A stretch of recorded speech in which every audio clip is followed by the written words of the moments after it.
What's up, everybody? Welcome back to Link Live. Episode 9 today, we're welcomed by none other than Jim Marzullo, founder and president of 10 West Real Estate Group. We go very in depth on this episode. Jim drops his wisdom all the way from starting his career at Chicago Tribune and Metromix, building up to then getting acquired by Grubhub back in 2011. And then we go very in depth on what Jim has been up to the past 12 to 13 years with 10 West and the ecosystem that he's creating there. For those of you that are interested in real estate development, investment, just entrepreneurship in general, you're gonna get a lot out of this episode, and we're super excited to bring you this value. So without further ado, let's hop right into it. And again, thank you, Jim, for doing this. Had an amazing time, awesome conversation, and looking forward to having you on for a second time. So let's hop into it. Link Live, episode 9. Welcome, everybody, to the show. We are back with another episode of Link Live. We are welcomed today with Jim Marzullo, founder of 10 West Real Estate Group. Jim, thank you so much for being here. Wow, thank you for having me. Appreciate it. Of course. Good to be here. I'm really excited for this episode and conversation. I'm always, within what I'm doing, looking for people that inspire me. Your story and as much of what I know already is very authentic, and I feel like it's going to definitely grasp and gravitate towards the people in our audience that it needs to find. Like I've told you before, we're all about sort of inspiring that next generation, Sure. Whether it be of founders, entrepreneurs, so on and so forth. But you definitely have a story to tell, so I'm excited to get into it. Yeah. Starting, right, I always like to start at square one because I feel like there's so much of a development phase that people go throughout their adolescence, youth, high school, college, whatever it may be, that develops them into the person that they're in. So I kind of want to peel it back, start at square one, and just talk about how Jim was kind of like raised. What were his biggest inspirations? Yeah. Kind of anything in between there. Yeah, I think like most entrepreneurs, right? Like, or I should say the best entrepreneurs develop something out of a need, right? You're solving a problem. And I like to say I think it's a personal problem. Like if you experience the pain of a problem, those are probably the best entrepreneurs. They're solving something for a pain that they personally feel, right? And so for me, I think a good motivation for me growing up is probably the way I did grow up, right? So didn't grow up in a family that had a ton of money, right? And so as a creative young person who still wanted the same things that all my friends wanted, right? I had to come up with some ways to actually make that happen for myself. And so I would probably credit my upbringing to pushing me in my entrepreneurial spirit, right? If I wanted something, I had to figure out how to get it. And a lot of times that meant, starting a little side hustle or something to get that skateboard or that bike or something that I wanted growing up. Nice. Yeah. What was one of those first early memories for you? I know you were talking to me a little bit off camera. You were trying to hustle anywhere you could when you were younger. Is there anything that rings a bell? Yeah, I think when I was younger, skateboarding was really popular, and it was like probably the first time that like skateboards became really expensive and they were branded and all this good stuff. And I remember going to my mom and saying, I want this. I think it was a Mark Gonzalez Vision skateboard. Nice. And she said, we just don't have the money for it. And I had these silver dollars that I had collected over time. And I literally, and this is back before internet and how you figured out to do, like rode my bike to a place and figured out how to sell those silver dollars Nice. For money. And it was sort of like the first, foray into understanding, like if you want something bad enough, you'll figure out a way to get it. And I think I, sold my silver dollar collection and made enough money to go fund my own skateboard.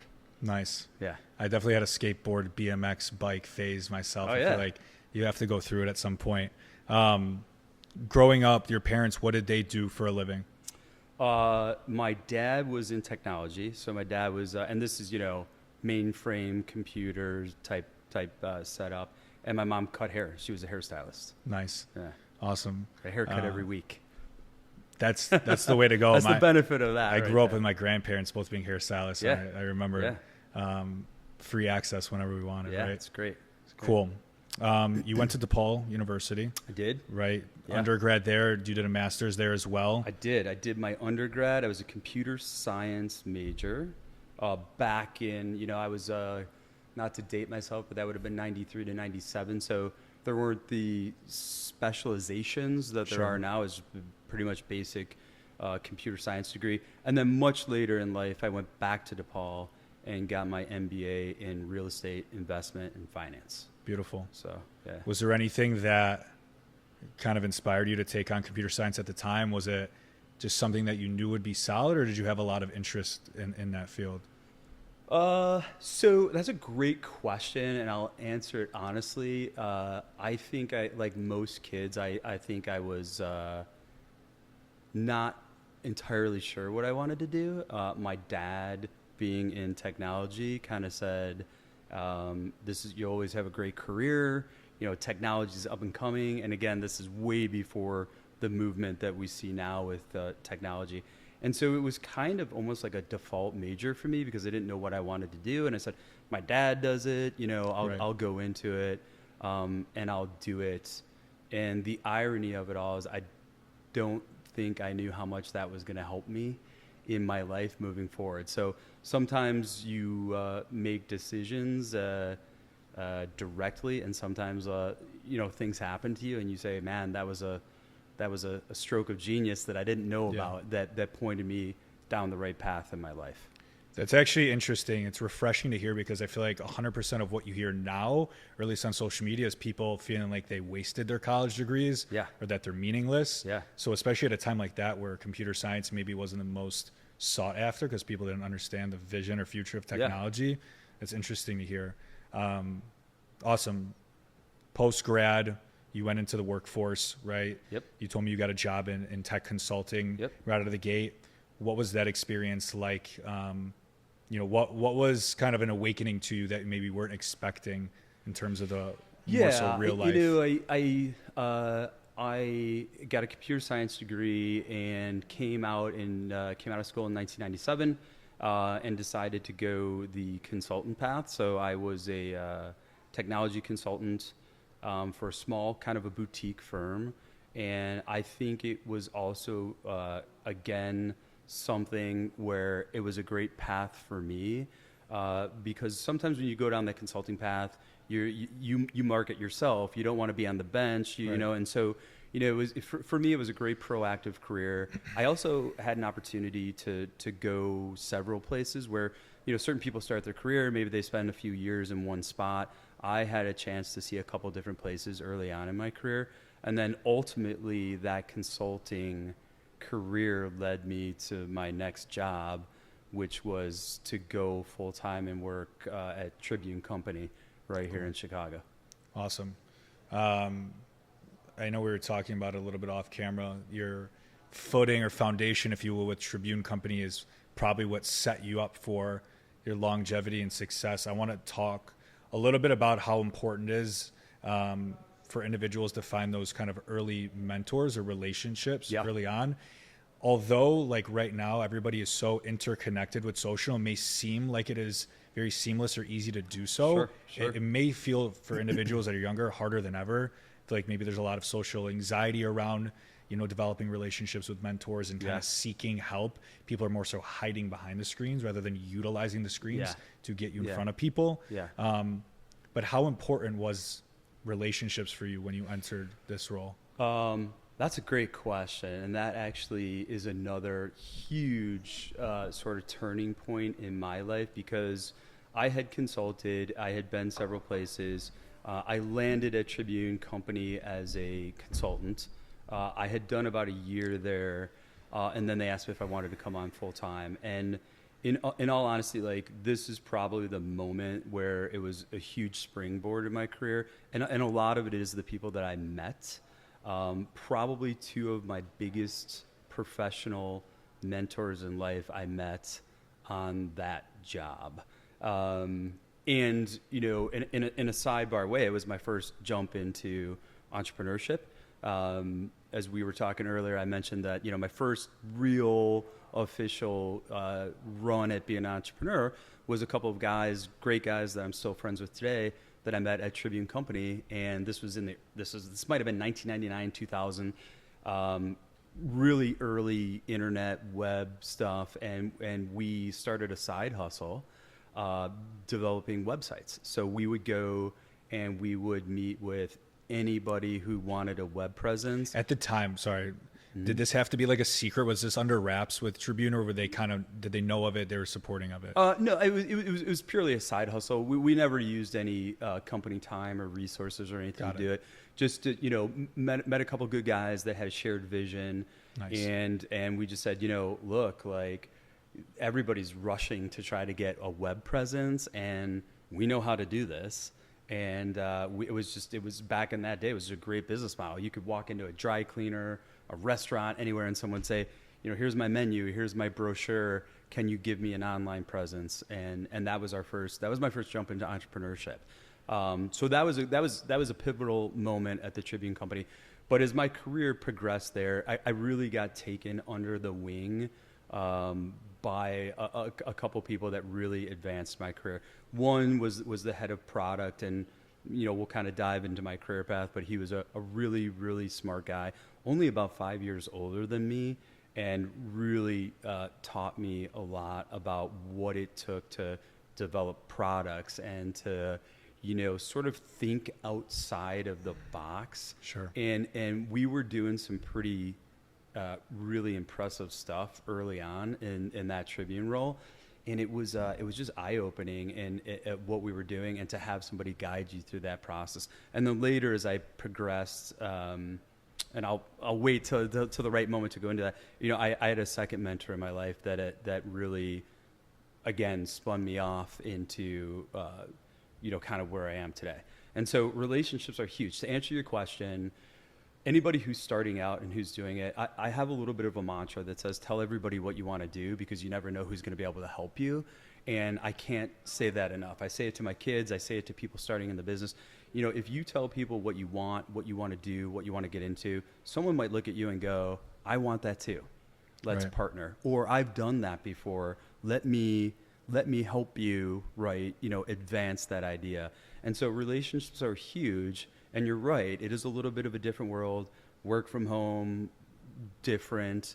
But I will say that to the best of my ability, I try to pass that on. So what people were to me, I try to be to people. So I have mentored countless people, tech incubators, even some of your friends, right? That I've reached out to and helped to mentor, because I think that's how you move it forward. I think that's how you pay it forward. And in a strange way, is a bit of gratitude for how I was helped. If I can help somebody, I'm happy to do that. Absolutely. Yeah. Tracking back a little bit to that first website company, that side hustle, I know it was probably very easy to do so now. What was it like getting your first customers, and starting that? I mean, for a guy like me that loves this stuff, there's no better affirmation than somebody who pays you for it. Sure. So it's probably like one of the most exciting things that you're like, I got this idea and I want to do this. And then you meet somebody who's willing to pay you for it, and you go, man, it's, it doesn't get any better than this, Yeah. So it's pretty exciting when you start doing it.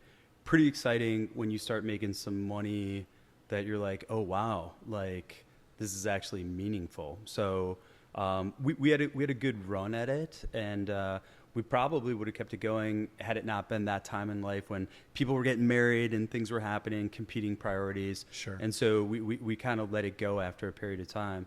But it was great. And it's sort of like, I think that like everybody needs to taste a little bit of success to keep you going. You can learn a ton from failure as well. And I think that you have to recognize that. But everybody needs a little taste of what it is to be successful. And I think that's what will fuel you in other opportunities. Yeah. Absolutely. Yeah. Awesome. I want to segue into the Fango conversation a little bit. I know maybe the CEO, was it, of Tribune Company took an interest in you a little bit more. He or she was a mentor and incubator in Chicago. Yeah. Kind of talk us through how the initial footing and relationships Yeah, happened absolutely. there. So, hired on to Tribune Company full time, was kind of working in a technology marketing department. I was a pretty, a guy that sought out a lot of opportunity. And at the time, Tribune, I'll kind of back this up even before Fango, where I really cut my teeth was an opportunity called Metromix. And so Metromix, for anybody who, not to date myself, but goes back to the early 2000s. Metromix was an entertainment website that was fueled by the content that the Chicago Tribune newspaper provided it. And it was really, really popular here in Chicago. It spun off other newspapers like the Red Eye that some people might be familiar with. And I happened to be in the right place, the right time, kind of a theme for me, or maybe I just had my eyes open and was looking for it. And I got tapped to run the national expansion of Metromix. This is probably like my biggest jump into a real startup. So Tribune Company and Gannett Company, which is a huge company as well, owns the USA Today, said, we're going to form a joint venture, a very large startup, a very well-funded large startup, and we're going to spin off employees to run the national expansion of Metromix. And so, as you know, I was probably, mid-20s at the time and led that project to run the national expansion of Metromix. So we took it from Chicago and we launched it in 64 cities nationwide, partnering with some major newspapers, the LA Times, newspapers in New York. We used their content to create almost repurpose it and create a whole new product. And that was a phenomenal experience for me. Again, led by one of my biggest mentors. And it was just, again, a great jump into, I like to tell people that's where I cut my teeth as a real entrepreneur. And it was great. And it was a really, really great experience right up until the moment that Tribune Company filed bankruptcy, if anyone remembers that. And when Tribune Company filed bankruptcy, we all kind of knew that it was the end of the road for that. And this is kind of what I mean about identifying opportunities and maybe setbacks in your life and saying, it was a great run, it got me this far, it's not going to last forever. And at that time, I sort of worked my way up to the number 2 person at Metromix. The second biggest mentor in my professional career was the CEO of Metromix. Wonderful person, very smart woman. And I remember approaching her and saying, what are we going to do? This isn't going to last forever. And at the time, again, entrepreneurship was very, very new, very early in Chicago. We're talking, at this point, probably 2008. And she was mentoring for tech startups, which are, now there's a bunch of them. Back in the day, it was very rare, like these tech incubators. And she said, why don't you come with me? And we're going to go to demo day, and I'm going to introduce you to a bunch of companies that are pitching their idea. And I went to that demo day, and I listened to 10 pitches. Really exciting day for me. Great young entrepreneurs, pitching their ideas. And there was a company called Fango. 3, again, really smart guys out of, I think, Georgia Tech. And they were pitching their idea for Fango, which was a mobile ordering device, which, to rewind time, like unheard of at that time. We all order our food, Starbucks, everything's done mobily now, unheard of back in 2008, 2009. And I really liked the idea. The business model was you could order a beer and a hot dog in a stadium and an arena, and you don't have to wait in line. And I thought, as a technology fan, as a sports fan, like it really spoke to me. And I remember approaching the founders after the event and saying, hey, I'm looking for a new opportunity. If you're looking for senior leadership, I'd love to join the company. And that is how the next chapter of my life began. Yeah. Awesome. Do you remember some of those founding stadiums that they got the product into? So, as every entrepreneur knows, you wear several hats. And so as that story evolves, I joined the company as COO. There were some challenges with funding. There were some challenges with it being a real prototype, and we kind of restructured. And then I assumed the role of CEO. We staffed the company with some developers. We built an actual real working prototype that we actually could now go and sell into stadiums, arenas. I specifically, one that jumps out at me was the KFC Yum Arena in Louisville. I just remember it because it was, as an entrepreneur, I was installing, the device behind the counter. I'm taking orders in the stand, and it's like you do anything to sell your idea and to pitch your idea. So this was more of like a device, like product POS. Well, than a digital application. Well, actually, what was unique about Fango is that we were one of the first mobile applications to tap into point of sale systems. So at the time we tapped into Radiant and Micros, which are two of the biggest point of sale systems. So we did have to do a little bit of configuration to get it to work with the point of sale system. But even back in those early days, you could order a beer and a hot dog from your seat and push it right through to the point of sale system.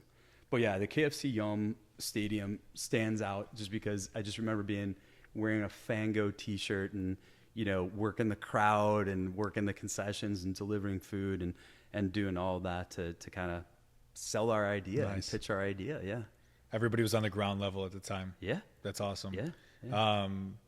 You had mentioned there was some issues, right, when you were under the COO position. Talk us through some of those like early failures that you experienced with the company and how the founding members and yourself kind of overcame those aspects. Yeah. I think the first thing is like everybody, you have an idea, you need to generate buzz around the idea. And the founders did a great job generating that buzz, but it takes money, it takes technology. And, when I kind of came on first as COO, we were in a fair amount of debt. We were not necessarily a functioning, working piece of software per se. And, it took raising capital and bringing on investors. Sure. Stuff that, while I would like to think of myself as an entrepreneur at that point in my career, I was either self-funded or I had the backing of big investors, Tribune and Gannett. I never really had to worry about raising money up until that point. But then you where I was at that point, it was like, okay, we don't really have a completely functioning thing. It's going to take a lot of money to get it there. And we looked around the room and we go, who's raised money here, right? Yeah. Which is a very tough part of being an entrepreneur if you go down that path. So in the early days, it was about assembling a team, raising money, learning how to raise money effectively, but also, convincing people to join the team. I had some pretty deep connections in technology and developers and people that I could reach out to, but it's a tough sell to sell your dream to somebody else and say, we have no money, we have no clients, but I'd love for you to join the business, Right. And back in those days, like trying to get people to leave stable, steady jobs was not as easy as it is today. Now we live in a gig economy. People like to do that type of stuff. It was relatively, it wasn't unheard of, but it was a tough sell. I was going to ask you too, around that time frame, what was like the general stereotype or reputation around entrepreneurs or like people that were going out and starting up tech businesses? I think it was very mysterious. I think it was like, who are these guys that are quit their jobs and went to do something? And it was like, it was scary for me too. I think it was generally a scary idea. I think it was also tougher to do in Chicago. I think Chicago's come a very long way for entrepreneurship, and it's, there's a good community of people and investors and all kinds of stuff. But back in those days, it was probably like New York or Silicon Valley where that type of stuff was happening. It was very new here. So I think we were looked at kind of like big dreamers that maybe, people thought that'll never work, type of things. But every idea starts that way, right? And so for anybody who's ever had an idea and it's your idea and you're passionate about it, you're going to meet 100, 1,000 people that tell you you're crazy, it won't work, it's been done, whatever it is. And so like, I think that the chemistry of a young entrepreneur, you have to believe in yourself, and you gotta have some thick skin, and you gotta be able to muscle through that. Absolutely. Yeah. Okay. So you guys start to get funding back and going. Yep. Now time to flip the script, right? You get promoted into a new role. Yep. Talk us through that phase, right? Because you don't just land, and I know at the time Grubhub was a smaller company than they are now, but you don't just land a Grubhub acquisition from doing nothing. So yeah, so this is the next chapter, right? So I assume the role of CEO of the company. We go off on a fundraising campaign because we think we have something, and we think that we really can provide value to people. Like we got it to a point where we had working prototype. Now it's about like we got to bring in capital to keep going. So like every other person, you sit down and you go, who do I know who will give us money, right? And in a roundabout way, in my experience at Metromix, we had some relationship with the Grubhub founders, and thought that there was great synergy between what we were doing and what they were doing, and maybe they'd be interested in investing in this or being a customer.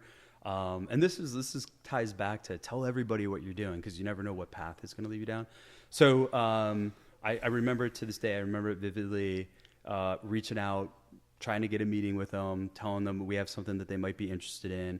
I think that one of the founders also might have been doing some mentoring and had a relationship with our founder. And so we got a 3 p.m. on Friday, come in and pitch your idea meeting, which if anybody wants to read between the lines there, like we are the last meeting between you and your weekend. And it wasn't a good feeling or a good sign going into the meeting, because you're like, they're throwing me a bone. They'll take a look at me at 3:00 on Friday, then they'll go home and forget about us, right? Like that was kind of the feeling that I had going into it. But it would also tell you, it fueled my desire to go in and really knock out that demo, right? And so at that time, we go in seeking an investment. We set up almost like a mock restaurant where we're ordering food from our phone, and we've got a little point of sale system, and it prints out the ticket. And I remember, I think one of the founders was in the room, maybe 2 people in the room. And, we did the demo a couple times, and then it was like, hold on, like we're going to bring some more people in the room. Yeah. And it was like, you started to get that feeling where you're like, I think they're interested. Right. And so I'm thinking, I think we might get an investment out of it. So I think we were there for a couple hours. There's probably now 10 or 15 people in the room, and we're doing the demo multiple times. And it was like, this feels good now. From like walking into the meeting thinking, where am I going to go with this next? You're thinking, nervous. I think that they really are interested in it. So 5:00 Friday rolls around. Everybody goes home. I go home. I tell my wife, I think it went well. And then one of the founders of Grubhub reached out to us on a Monday. We were at an office space. Our lead investor was a company called Sandbox. They had a warehouse office space in what is now Fulton Market, which wasn't back at the day. And I remember the founder coming over, having a conversation, and he said, we're not really interested in investment. And you go, like, that's so deflating, right? And almost like past that point, like, I don't even know if you're hearing anything. You're just thinking about like the next person. But then the next thing was like, we are interested in buying you. Wow. And you go, wow, like that's really interesting. And I think in the course of like every entrepreneur's life, like you have to make some decision about that, right? Like, if you get to that point where somebody is interested in buying you, and trust me, I've probably played this back in my mind a million times, more so when I walk around today and everything is mobile ordering, and I go, what if I didn't sell? Yeah. What if I would have stayed, I had the technology, I had, and you can play that game with yourself, but you got to make the right decision with where you're at. And ultimately it took a few months to negotiate the deal. But we ended up selling our company to Grubhub. Grubhub was relatively small office on the corner of Elston up here, and maybe 40, 50 people tops. We sold our company to Grubhub. All of the employees came over to Grubhub. We were all Grubhub employees. This was back in 2011-ish? This is probably this is probably now 2009, 2010. Okay. Something like that. And then I ran operations for Grubhub for a couple years. We rolled it out to, 15, 17,000 restaurants.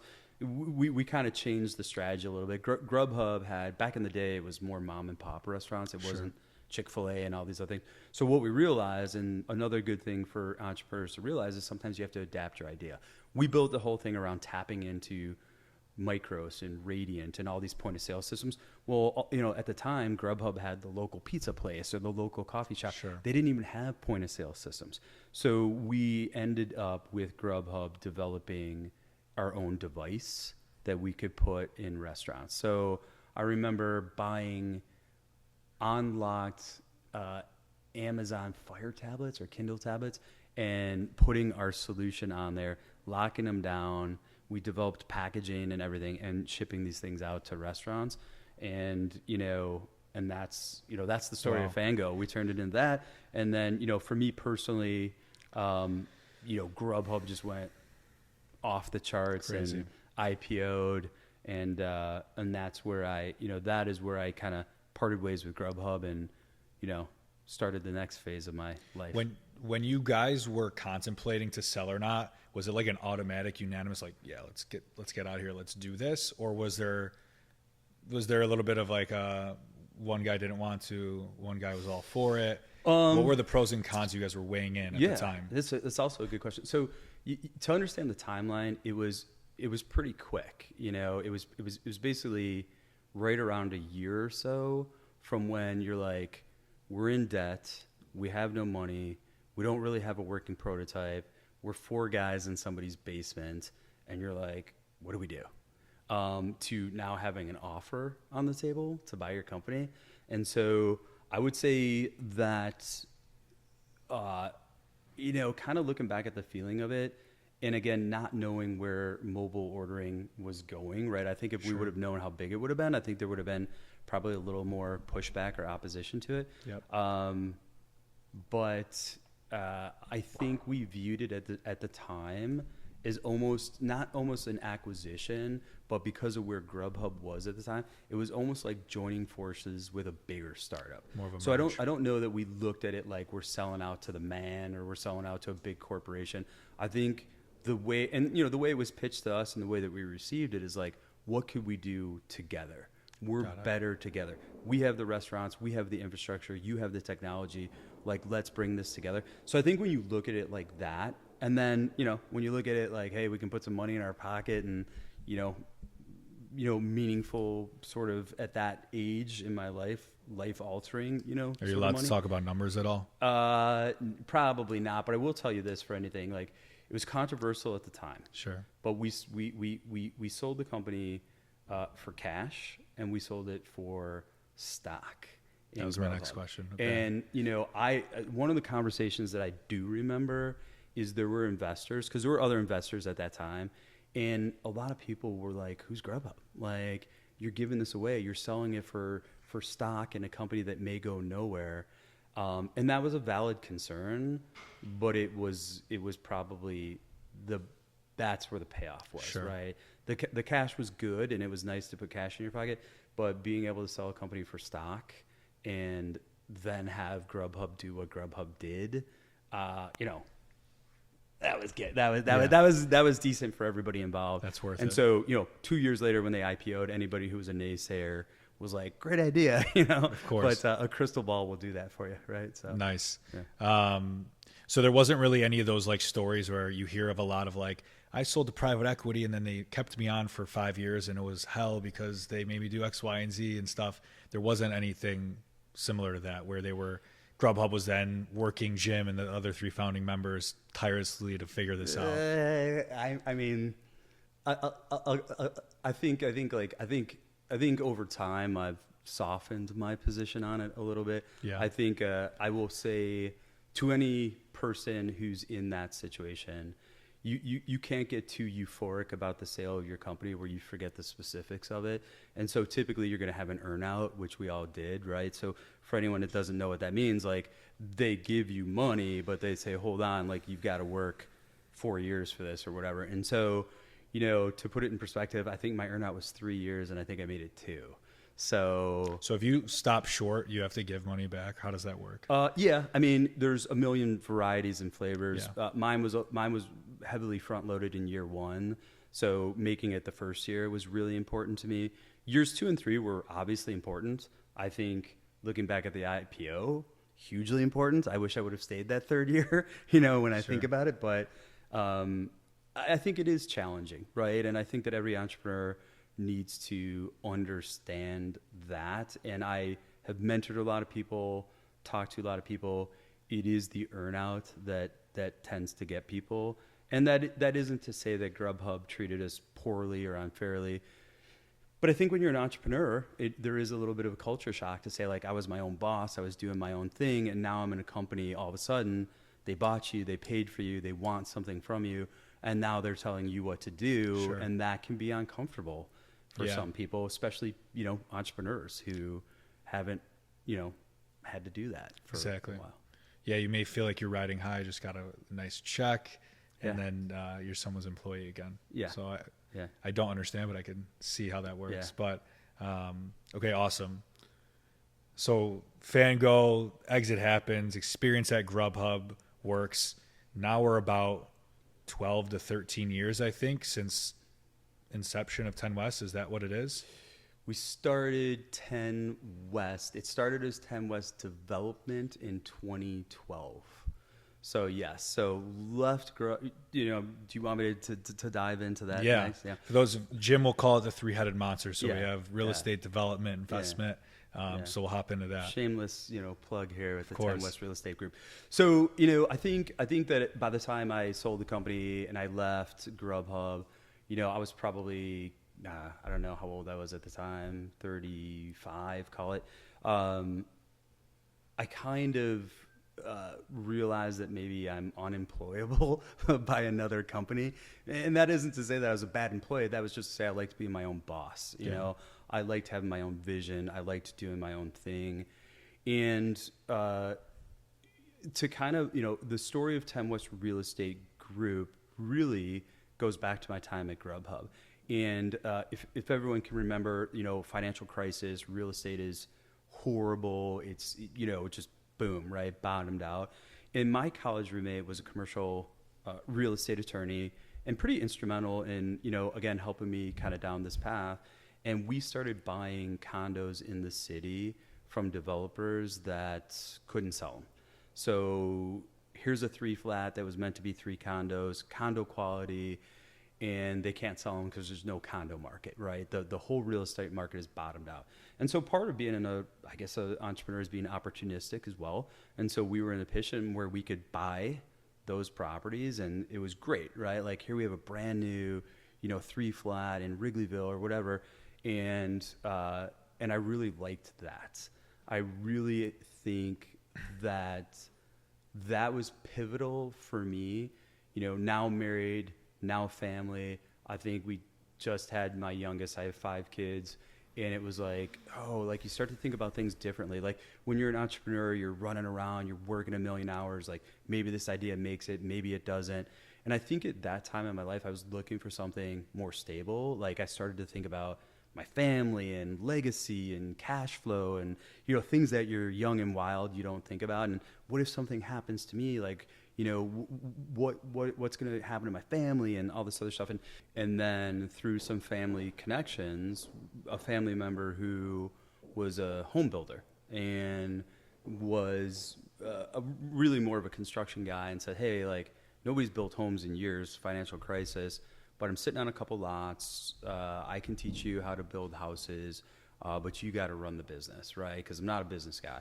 And I said, I'm not doing anything. Like, let's go. Like, for a guy like me, it's like, let's start something new. Let's do it. And so he was kind of more of a onesie-twosie home builder. We went down this path. We started building single-family homes in the west suburbs of Chicago. Started with 1, 3, 5 a year, in a good year, almost 10 a year.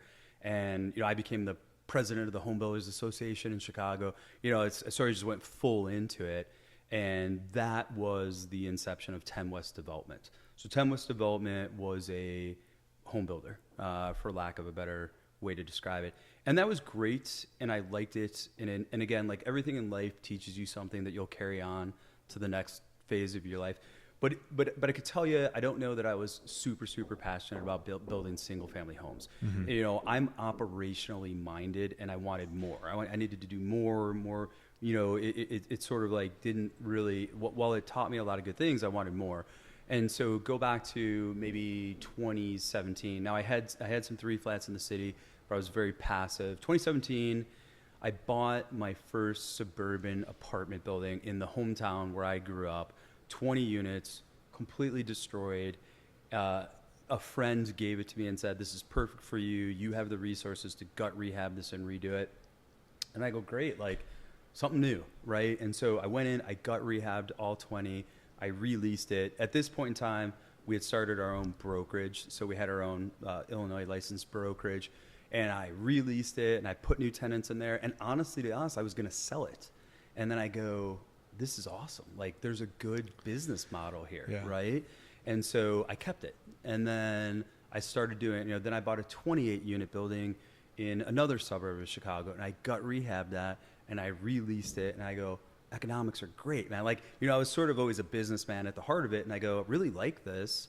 I really like what it provides for my family, cash flow. These things are going to appreciate. I've got 5 kids. This will be a good something for them. And, I just went full bore into it. I stopped building. I built my last house I built for a couple more years. And then I just started buying apartment buildings. I started, I had this really, like, this is pre-COVID. And I had this idea that, like, these suburbs of Chicago are pretty viable. People are living there right on a rail system. And I started buying up all these apartment buildings along the train tracks and in, Elmhurst and Downers Grove and LaGrange and all these, really nice suburbs. And then, like everybody does, I looked up and I go, oh my gosh, now I got to manage all these properties, Sure. and, being the guy that I am, I interviewed a couple people because I thought, I'll be a real estate investor and I'll do what I do. And I got the development arm. I had 10 West Development. And then, I interviewed people and I just thought to myself, nobody can be a better fiduciary back to this investment than me. I trust me to do it. And that was the start of 10 West Real Estate Group, which we folded 10 West Development under it. It was the licensed brokerage, and it was now a property management company. So now I had this sort of vertically integrated brokerage, management company, development arm. I'm off to the races, and I just started buying as much as I could. Buying stuff all over the suburbs, gut renovating it, and really, things were great. And then, interest rates went up. People pulled properties off of the market, and it was a lot harder to buy. And so then we said, we're getting pretty good at this 10 West Real Estate Group thing and property management. Maybe we should open this up to other people, other investors, not necessarily knocking on doors trying to manage other people's, but investors, guys with a couple hundred doors. And we did well. And so, we built this thing out. We're now, 23 properties, 850 units, and we did it all in relatively quick time. We own about 1/3 of it. 2/3 of it is managed for other investors. And, kind of where we sit today and where we're going with this is we feel like we've gotten pretty good at what we do. And I have a lot of people that come to me and say, I want to do what you do, or I want to be a part of what you do. And, that is the next phase of what we're doing. And so we earlier, sort of last year, soft launched 10 West Investments, which is going to be our capital raise arm. So we're going to invite investors into the deal with the idea that we can do right by investors. So for people who want to be invested in real estate but maybe don't have the time to do it or don't have the time to be an active person, we're a vertically integrated company. We have the brokerage that can find it. We have the property management that can manage it. We have the development arm that can renovate it. We have the capital arm and the asset management that can provide you, reporting on your investment. And so now we are this 3-headed monster, which is 10 West Development, 10 West Real Estate Group, and 10 West Investments. And we're sort of off to the races now. And Amazing. this is my current chapter Yeah. of my life and my entrepreneurial thing. And, I think that this one will be, it sounds weird to say final chapter, like I'm not going, but I think this is really become a really good enterprise. We're about 30 people here in Chicago. My son, who just graduated school, now works for the business. My wife works for the business. And it's just a really great thing that we've built that, is investment focused, but also a good company that provides opportunity for people, Sure. provides opportunity for my family. And so it's kind of the culmination of like everything that I did, but now I feel like it's robust enough where I can provide for other people. It just kind of feels right, feels good. Yeah. It's that full circle for you. It's the longevity play, Yeah. that security, but you could ride it out as long as you want to. Yeah, absolutely.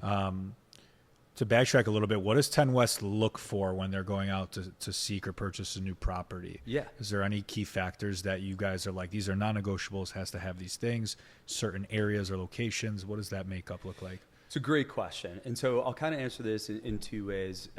When, I look for generational assets, right? So my thing is great cash flow, but also something that's going to appreciate. You're going to keep it in your portfolio.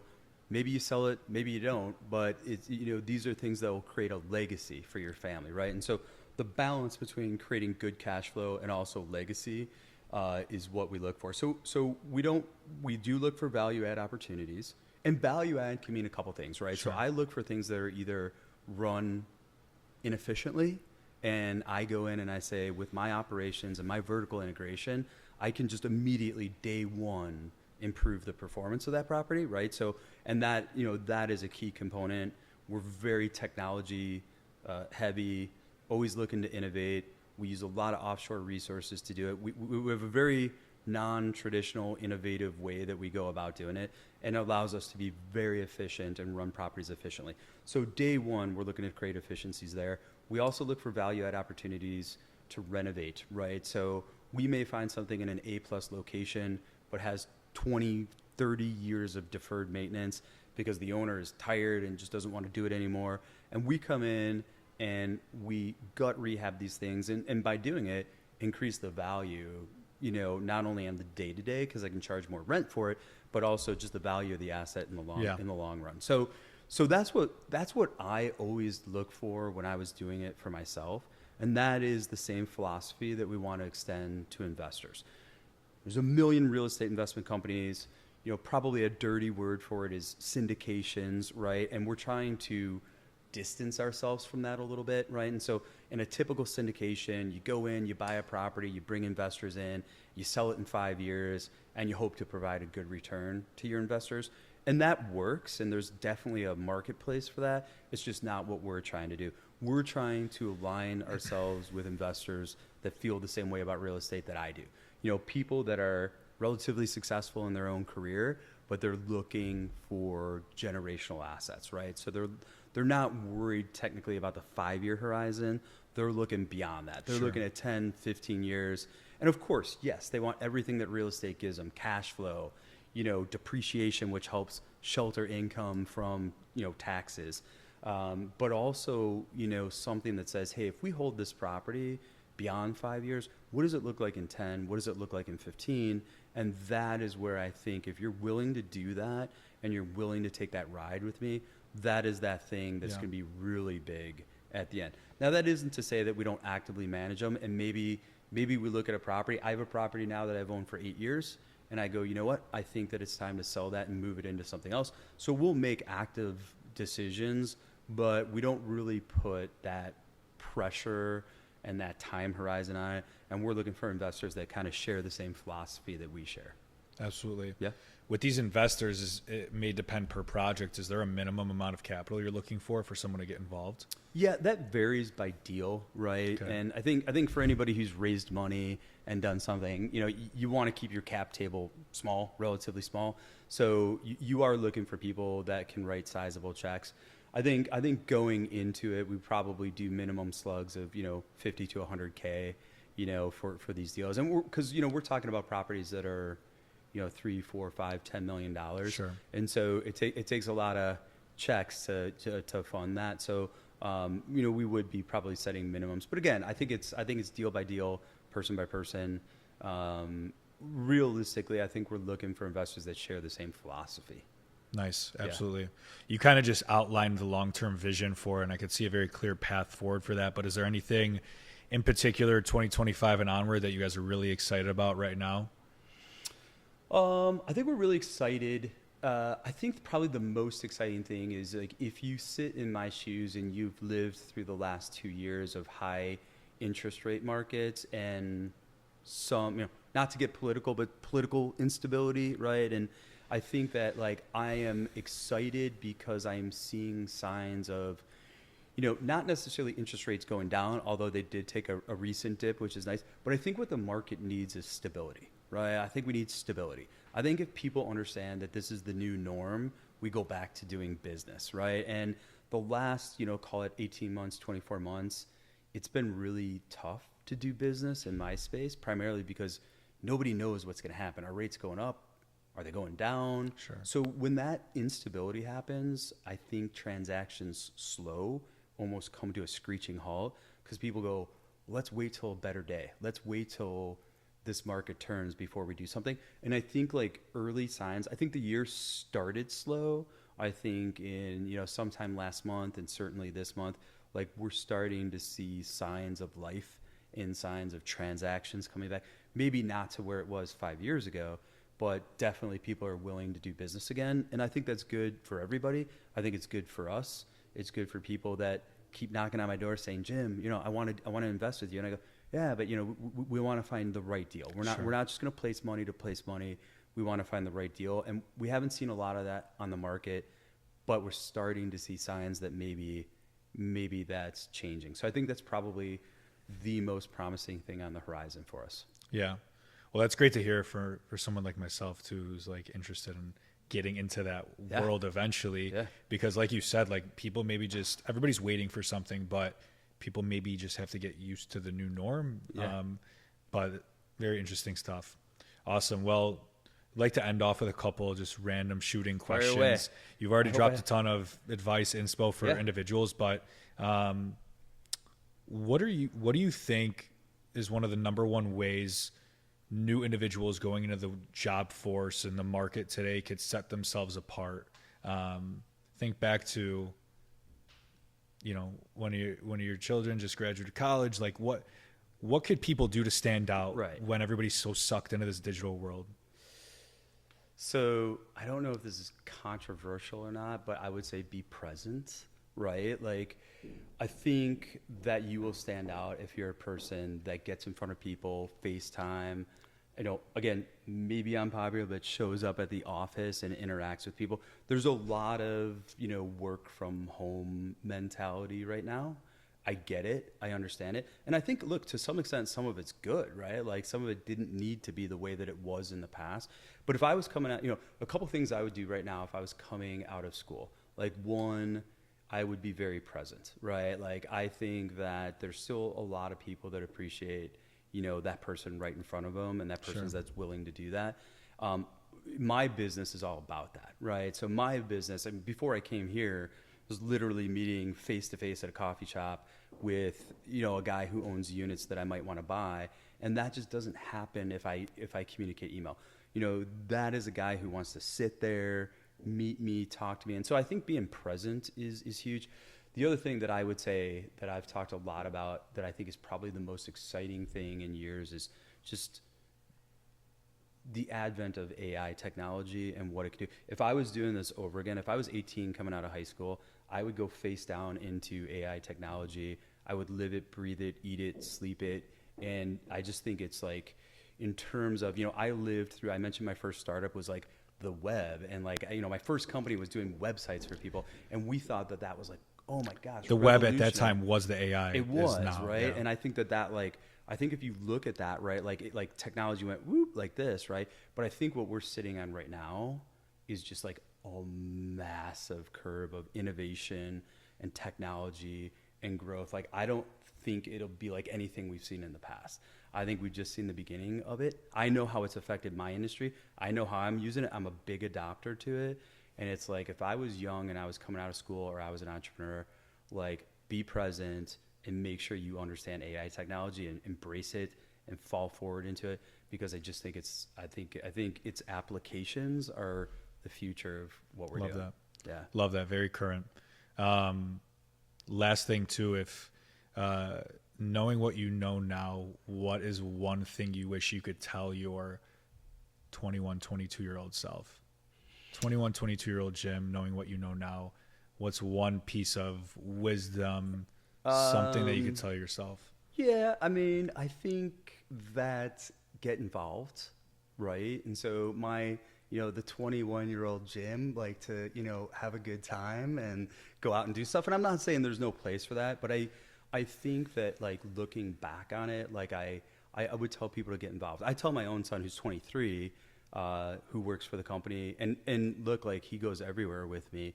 I'd say, like, it's just soak it up, man. Like, everybody around you has just wisdom and knowledge, and you just get involved, just participate. Like, just literally don't blow it off and go party all the time. Like, have fun, I'm not saying, but, like, get involved, meet people, join associations, join entrepreneur groups. Like that, a lot of that stuff wasn't around when I was doing it, but I mean, it's just, there's a wealth of information, support, wisdom that young people can get involved in today. And I do tell, not my 21-year-old self, but my children, that's what I preach to them all the time. Love it. Yeah. Awesome. Jim, thank you so much for being here. Yeah. Thank you, man. Thanks for having me. Guys, if you haven't, we're going to put it in the description on the screen somewhere. Follow 10 West Real Estate Group. The handle is at 10 West REG. REG. Okay. Website is 10westreg.com. The 10 is Awesome. numeric, so it's 10. It's like Beautiful. This right here. Yeah. There we go. We'll have Jim's socials in the description as well. Jim, again, thank you. This was awesome. Awesome. Thanks for having me. It was great.